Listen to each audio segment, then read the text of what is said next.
అసలు లేదా వీటన్నిటి మీద వాళ్ళు పరీక్షలు పెడతారు. దీని మీద అది చేసిన తర్వాత మనం నిర్ధారించాలి ఇది అసలు ఎంత ఉండాలి అనేది కొన్ని ప్రమాణాలు ఉన్నాయి.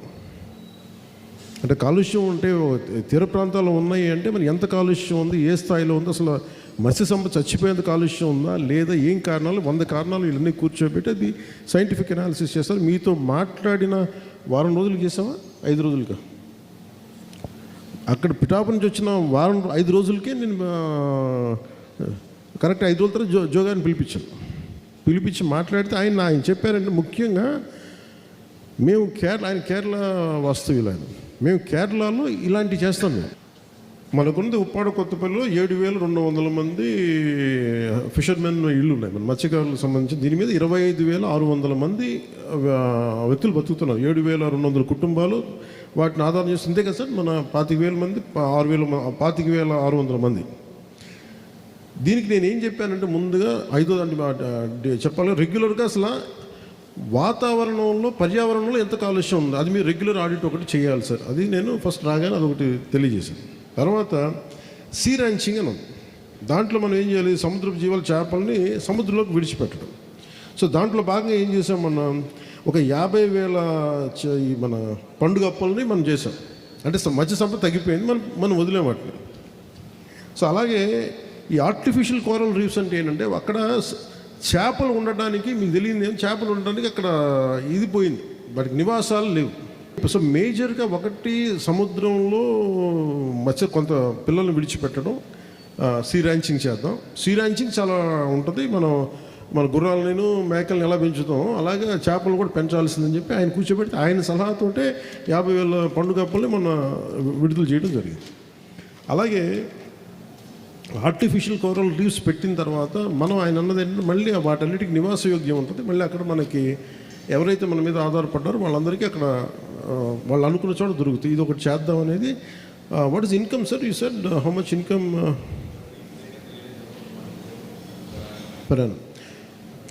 ఈ ఆర్టిఫిషియల్ కోరల్ రీఫ్స్ ఇప్పుడు తమిళనాడుకి ఎందుకు వెళ్ళి ఏం నేర్చుకోవాలి అని అంటే, ఇప్పుడు మన దగ్గర మత్స్య సంపద లేదు, వెళ్ళిపోతుంది, అది నివాసయోగ్యం లేదు అక్కడ అనేది. ఆ నివాసయోగ్యానికి మనం ఏం చేయాలి, కొంత సిమెంటు దిమ్మలు లాంటివి పెడతాం, ఇలా ముళ్ళలాగా ఉంటాయి. అంటే కొన్ని సిమెంట్ స్ట్రక్చర్స్ లాంటివి మనం వదులుతాం కింద, వదలగానే వాటికి నాచు పట్టుకుంటే దానికి కావాల్సిన చేపలు వదిలితే ఇది నాకు ఎందుకు బాగా నేను ఏం చెప్పానంటే ముందు మనకి సంపద పెరగాలి మనకి. సో 1,500 చదరపు మీటర్లు విస్తీర్ణంలో 1 టన్ను సామర్థ్యం ఉన్న ఆర్టిఫిషియల్ రీఫ్ సముద్రం ఉంచడం, 300 రకాల సముద్ర జీవాలు, అందులో కనీసం 50 వాణిజ్య విలువలు కలిగిన చేపలు ఉంటాయి, అంటే మీరు అమ్ముకోగలిగే చేపలు. దీని ద్వారా ఆయన అనేది ఏంటంటే 2 ఏళ్ల కాలంలో కనీసం మీకు ఒక 2 కోట్ల ఆదాయం దొరికే సమర్థత దీనికి ఉంది. సో దీంట్లో మీరు గ్రూప్గా ఏర్పాటు చేసుకుంటారా లేదంటే, అలాగే ఇది మత్స్యకారు యువతకి.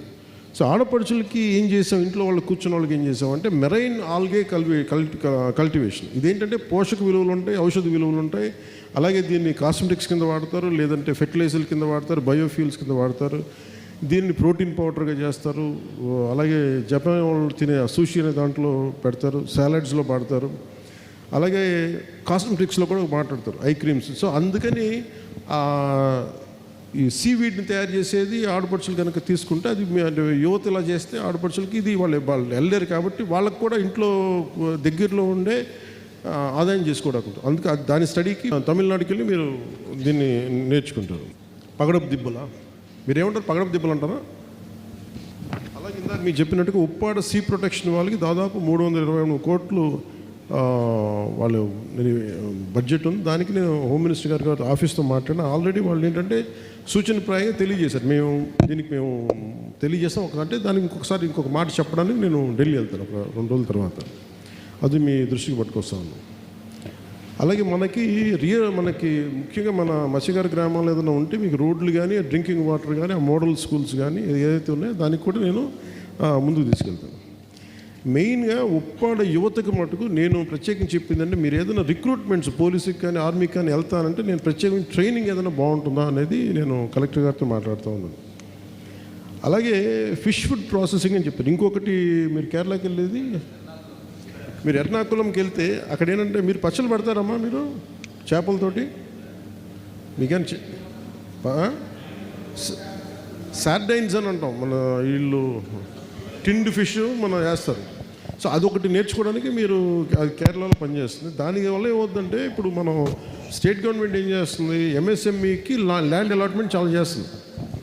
ఈ మధ్యతరగతి చిన్న పారిశ్రామికవేత్తలు అలాంటిది మన మత్స్యకార కుటుంబాల నుంచి మీరు ఈ క్యాండ్ మన ప్యాక్డ్ ఫిష్ని కానీ డ్రై ఫిష్ని కానీ చేసుకోవడానికి ఎంఎస్ఎంఈకి ల్యాండ్ మీరు కనుక నేర్చుకుంటే ఇవన్నీ మీకు పారిశ్రామికవేత్తలుగా కూడా మీరే సంపాదన అంటే మీరే మత్స్య సంపదని బట్టి దాన్ని ఎండిపోకుండా మళ్ళీ పాడైపోకుండా మళ్ళీ కూర్చోబెట్టి దానికి వాల్యూ ఎడిషన్ అన్నమాట. మీరు అంటే పట్టుకున్న సంపదని మళ్ళీ మనం కూర్చోబెట్టి రకరకాలుగా దాన్ని స్టోర్ చేసుకుంటే అది ఎంత ఉంటుంది అనేది దాని మీదకి ఫిష్ ఫుడ్ ప్రాసెసింగ్ మీద మీకు ఒక అవగాహన ఉంటుంది.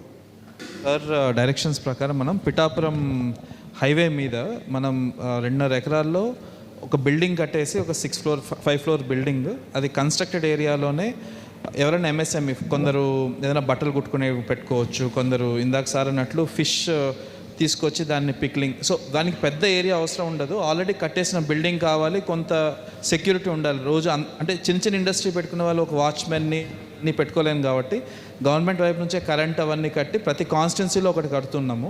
అలాగా మనం కాకినాడ జిల్లాలోనే అతి పెద్దది మనం పిఠాపురంలో ప్లాన్ చేసామన్నమాట.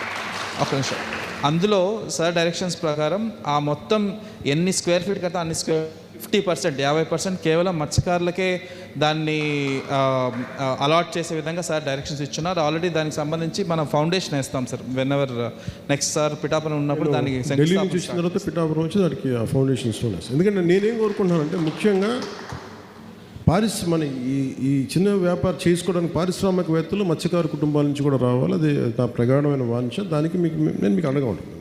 సో అది అలాగే ఈ పొల్యూషన్ గురించి వీటి గురించి రెగ్యులర్ ఆడిట్ ఒకటి చేయడం. ఇవి కాకుండా ఒక జాబ్ మేళలు కానీ రెగ్యులర్ హెల్త్ చెకప్స్ కానీ కోస్టల్ టూరిజం వీటన్నిటి మీద నేను ప్రత్యేకించి అక్కడ ఇంకొంచెం దాని మీద కూడా వర్క్ చేస్తాను. అది కూడా మీకు అక్కడికి వచ్చి మాట్లాడతాను. ఇంకోటి మనకి సినిమాలు చేసుకోవడం చాలా కన్వీనియంట్. దానివల్ల కూడా కొంత ఫిషర్మెన్ ఎట్లా వాడాలి అనేది ఒకటి ఉంది. అలాగే కోస్టల్ షెల్టర్ బెల్ట్ అని మనం గ్రేట్ అంటే మన ప్రాంతం అంతా రేపొద్దు మన తుఫాన్ వస్తే మనకి మీరు కూర్చుంటే చిన్నపాటి మొదటి లేయరు చెట్లు కనుక ఉంటే చాలా వరకు అది కాసేస్తాయి. మనం అది వదిలేసాం మనం ఈ మధ్యలో. దాన్ని ఎలా చేయాలి, ఒకసారి మీకు ఏది ఇబ్బంది ఉంటుంది ఏది ఇబ్బంది ఉండకూడదు అంటే ఇక్కడ చెట్లు నాటితే మాకు అప్రోచ్కి కష్టం అవుతుంటే అలాంటివన్నీ పరిగణలో తీసుకొని దాన్ని ఒక జాగ్రత్తగా చేద్దాం. దాన్ని ఒకటి ప్లాన్ చేస్తాం. అలాగే ఈ పారిశ్రామికవేత్తలతో కూర్చొని సిఎస్ఆర్ ఇనిషియేటివ్స్ ఉంటాయి, కార్పొరేట్ సోషల్ రెస్పాన్సిబిలిటీ వాళ్ళు కొంత చేస్తే అలాంటి మనకి ప్రత్యేకించి నీటి అవసరాలు కానీ వీటిని కూడా వాళ్ళతో స్కూల్స్ కానీ ఏదైనా సరే ఇన్ఫ్రాస్ట్రక్చర్ మనకి ఏదైనా కావాలంటే దాంతో కూడా మనం మాట్లాడతాం. ముఖ్యంగా స్మాల్ హెల్ప్ డ్వాక్రా గ్రూప్స్ తోటి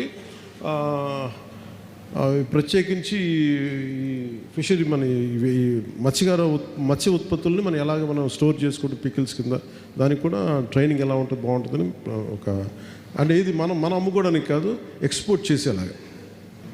సో మన ఎంఎస్ఎంఈ మన 50% ల్యాండ్ చూసుకుంటే ఇవన్నీ మనం స్టార్ట్ చేస్తే దీన్ని ఒక సర్టన్ క్వాలిటీ కంట్రోల్ తోటి మనం ఆదాయం వచ్చేలాగా ఇవన్నీ ప్లాన్ చేస్తాం. సో మీరు కేరళను తమిళనాడు ఈ మీటింగ్ వెనక నేనేం ఆ రోజు చెప్పి మర్చిపోలేదు, నేను ఉన్నాను చెప్పడానికి. మళ్ళీ అంటే ఆ భయం ఉంటుందేమో మీకు, వదిలేసాడు మళ్ళీ మమ్మల్ని అట్లా ఏం వదలలేను కాదు. నేను 100 పనులు చేయాలి కాబట్టి అన్ని పనులు ఇక్కడి నుంచి కూర్చొని చేయాలి కాబట్టి చేస్తాం.